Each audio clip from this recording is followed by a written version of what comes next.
France, en plein confinement, un chauffeur arrêté avec plus d'une tonne de cannabis.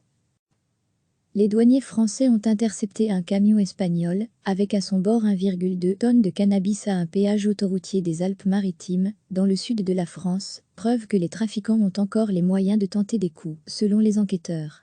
Intercepté jeudi au péage autoroutier de la Turbie, le chauffeur de nationalité espagnole avait vraisemblablement pour destination l'Italie, a indiqué lundi à l'AF, un enquêteur de la police. Présenté au parquet de Marseille, il a été placé en détention provisoire, en mode ça passe ou ça casse. Cela démontre que si les petites équipes de trafiquants ont des difficultés à s'approvisionner, les équipes plus structurées ont encore les moyens de tenter des coups, en mode ça passe ou ça casse, et si ça passe, cela donne de la marge, note cet enquêteur. La production mondiale de stupéfiants reste toujours aussi forte, le souci est maintenant de la faire entrer sur le territoire. En moyenne en France, les prix des stupéfiants à la revente auraient augmenté de 30% depuis le début du confinement de la population, du fait de la raréfaction de la marchandise, indique ce spécialiste. Recevez chaque matin l'essentiel de l'actualité.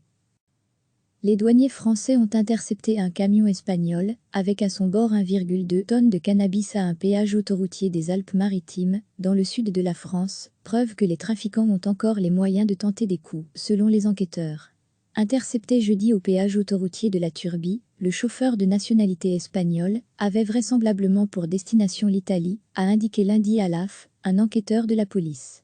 Présenté au parquet de Marseille, il a été placé en détention provisoire, en mode ça passe ou ça casse. Cela démontre que si les petites équipes de trafiquants ont des difficultés à s'approvisionner, les équipes plus structurées ont encore les moyens de tenter des coups, en mode ça passe ou ça casse, et si ça passe, cela donne de la marge, note cet enquêteur.